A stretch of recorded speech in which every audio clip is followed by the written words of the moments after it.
Okay, so I'm a big fan of this series called Fire Emblem. What did he say? Whoa, whoa. Okay, but the real question we need to ask is, what is the best map in each Fire Emblem game? Well, my friend, I will answer that in my subjective point of view. But first, let's establish what makes a good Fire Emblem map. Number 1, it's fun, obviously, but what counts as fun? Well, it's clearly subjective, but I would say challenging without being obnoxiously difficult, and if any gimmicks are present, then for them to be fun and add to the map. Number 2, visuals. The map must stand out and have an interesting layout or look or feel or just be memorable in some way. I need to remember the map. And 3, there must be some story significance or emotional weight. Not every map in a Fire Emblem game should have this, obviously, because then every map would be the same. But the best maps make me excited to play them because of the story. The narrative and the gameplay must cross in some way. This can include a unique boss or objective, but that's not necessarily important, but it does help. Also, this is part 1, and I will not be including the first 5 games. Why? Well, I haven't played FE1 through 3, because remake, and while I have played the Judgewell games, I don't feel I know them well enough for this list.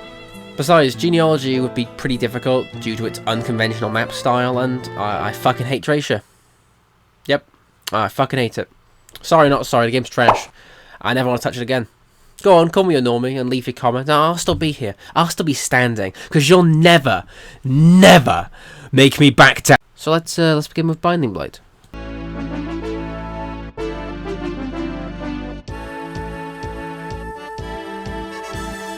So Binding Blade is a Fire Emblem game I've played more than most of the others, so I feel fairly well equipped to talk about this one. I know I can rely on you completely. I think Binding Blade has some of the best maps in the series. They're visually diverse, with a variety of settings and layouts, a ton of recruitable characters, which makes maps stand out, and a large array of amazing villains makes the maps interesting with high stakes. Additionally, the game's fun. Like, the perfect difficulty. Maybe a bit tough on times, and ambush spawns can go fuck themselves, but overall, pretty excellent. So it was kind of hard to pick a favourite map, but I think the best chapter is chapter 22, The Never-Ending Dream. First off, I want to say that I won't be exclusively using final maps, or I guess, kind of final maps including post-game content, but I just had to for Binding Blade. This map is great. First, Zephiel is one of the best Fire Emblem antagonists, hands down. The final battle is incredibly climactic, and how his sprite just works. Oh, it's beautiful. Second, the map is hard without being too punishing, and I love the split up of the units on the left and the right of the map. It adds a strategic edge to this strategy game, and the switches to press is an example of a good gimmick. It ensures you can't just warp abuse to Zephiel instantly. But what I think I love most about this chapter is actually Roy. You know, we all know Roy sucks, but this is the first and possibly last map where you have a promoted Roy with the Binding Blade and he turned into a god for some reason. I don't know how, but it always happens. Plowing through enemies with the Binding Blade and seeing those animations always makes this a map I love replaying. And also, I want to add that this map is so climactic because Binding Blade has such a good story and such good antagonists, which no doubt makes this final map just feel all the more climactic. So, yeah, I love this map. Not every entry is going to be the final map, but Binding Blade, we make an exception.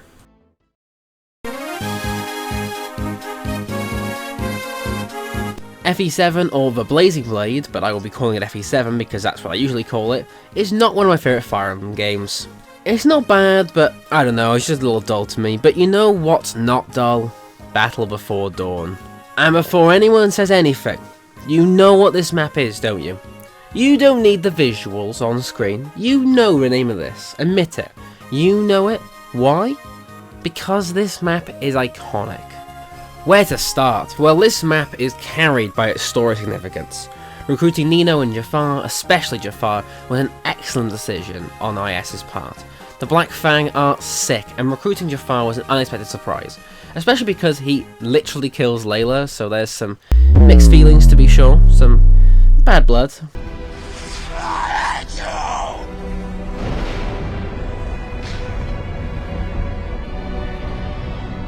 Drop dead. Ursula spamming bolting is great as well. For many, this now is what we think of when we think of ranged GBA tomes, at least it is for me. It's a nice touch, which makes an already interesting map much better. Zephyr is a unique and interesting guard map, which works on its own, but with the added knowledge of Binding Blade, this is a really interesting chapter for a prequel game, which sometimes feels a bit scared to be bold with its decisions.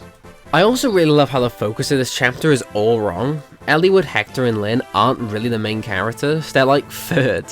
Nino and Jafar and Zephyr are all in front of them, and its shift in perspective really does make this a great tone shift in the story from what we've been used to.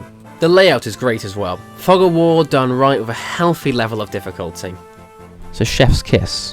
When I was younger playing FE7, I loved this map, and I of course didn't know at the time that this was a prequel or who Zephyr was, but I always felt that this map was just different. I truly believe that this is the map that devs wanted us to play, and it truly does feel like it stood apart and made FE7 feel warranted as a prequel, to expand on the world building of Binding Blade in a natural, holistic way.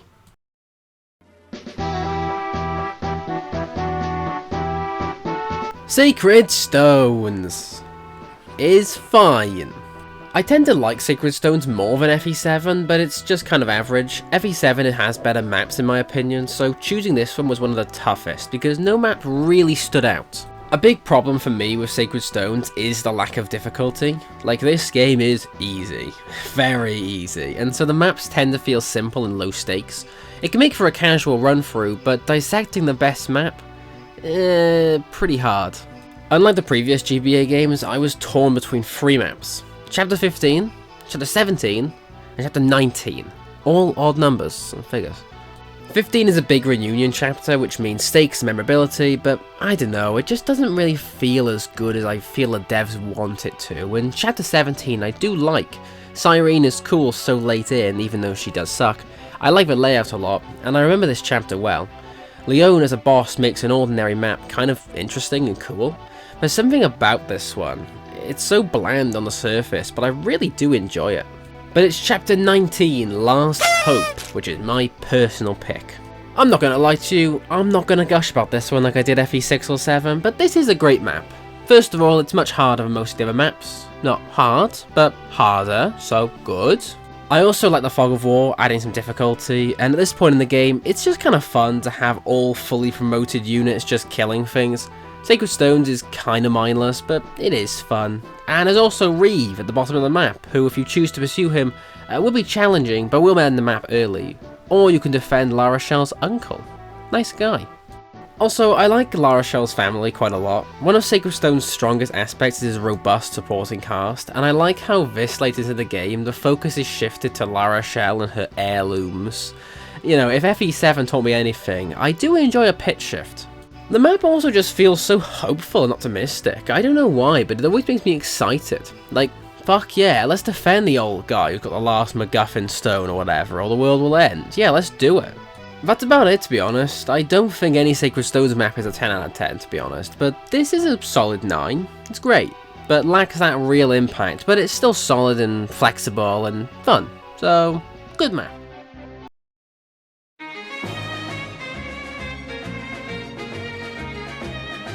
Now, Path of Radiance is a game I love. This is one of the most consistently good Fire Emblems, with some fantastic maps. However, I'm copping out again. The chapter I'm once again going with is the final map. And I love this map for 3 reasons. 1, I fucking love the design. Courtyards are underrated set pieces, like for most media, and as a final battle map, it feels so unique and different. It feels so spacious, with obvious obstacles, and makes the layout just different. Second, I fucking love Ashnard. He's just a guy, which makes the normal courtyard feel enhanced as well. He's a bloody nutcase, and the medallion turns him insane, sure, but Ashnard is one of the more normal main antagonists, and I've always liked him for that.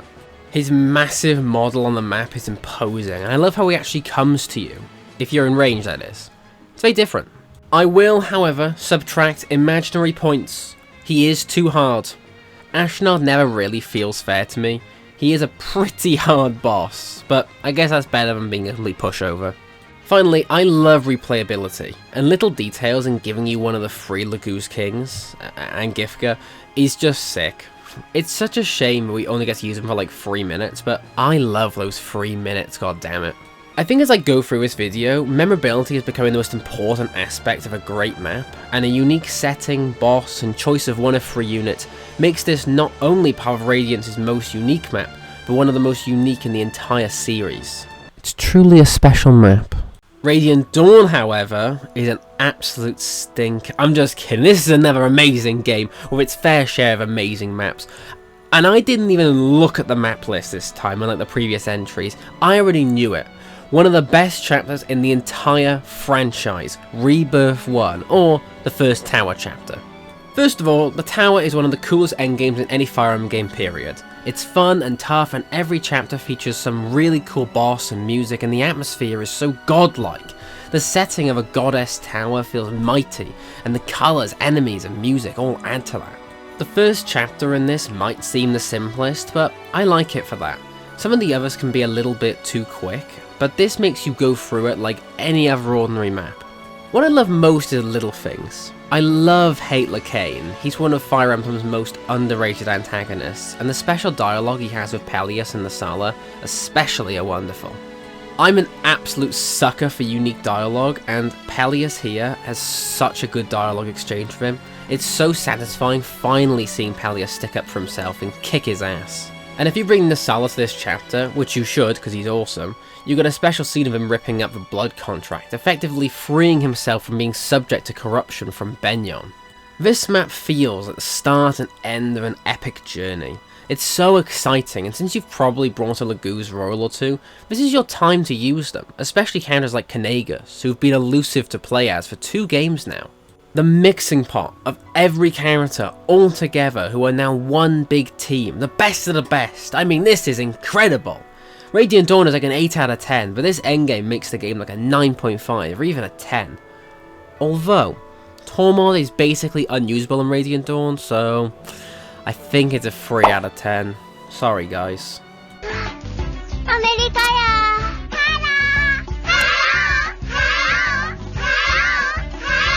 Okay, so Shadow Dragon I've only played once, so forgive my lack of detail or general enthusiasm. This is a pretty mid-game. But I'll go with Chapter 23, Dark Pontifex, I think it's called. I'm choosing this one mostly because I do remember liking this map, because multiple Garn are funny. Yeah, I have memories of getting my Lyn to go up and kill him with Starlight. There's no point to that memory, I just remember. This is a cool gimmick. Damn, I've not really got much to say about this one. Look, Shadow Dragon isn't bad, it's just not good. But I like Garneth, he's a good villain, and I appreciate that this map was doing something different. And it gives you the Fellowship, which makes Marth our little prince. New mystery, anyone?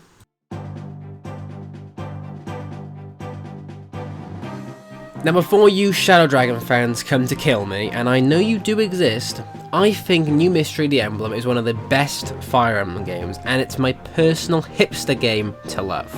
In fact, I plan on making a whole video about New Mystery in time, so subscribe to see when that comes out.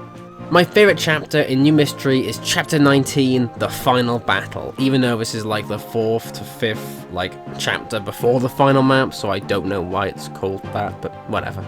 This map made me realise how good this game was. Why? Because you recruit Roshia, Violence, Sedgar and Wolf, or the Coyotes as they're called. You know, these bland characters from Shadow Dragon should have been relegated to bland characters in the sequel, but they're not. Once again, little things, people. They put effort into these guys in this game, due to the natural ramifications of Harden's change and allegiances into the sequel. The best stories and worlds should think of a premise and think seriously about the domino effect of those decisions in the story, and the Coyotes' loyalty versus their morality is such an interesting idea for these boring characters to have. To this map's credit, it turned characters I literally never give a shit about into some of my favourite Arcanea characters who, when they got into Fae, I was genuinely excited, more than I had any right to be. That's it. That's why I love this chapter. The design is fine, the gameplay's fine, but the characters drive this one. It's helped by the fact that this is late game, and I think these guys are fairly early in Shadow Dragon. You know, this map seeks to trick my brain's cognitive schemas into thinking that these guys are throwaway early game cavaliers, as well as Wolf, and now they're late game interesting, complex characters. That's what I love about New Mystery. Friends are now foes, and nobody knows what's right and wrong.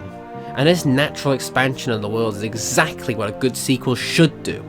So well done, New Mystery. You impressed me. And that's it. For part 1, that is. Yeah, this video's getting a bit long, so part 2 will be out soon, where we will discuss Awakening, Birthright, Conquest, Revelations, Echoes, Three Houses, don't know how I'll tackle that, but we'll see, and Engage. So subscribe and like the video to let me know if I should do part 2, and let me know what your favourite map is from the games I talked about. I look forward to reading some of your takes, but for now, have a good rest of the day, and peace out. You took everything from me. I don't even know who you are.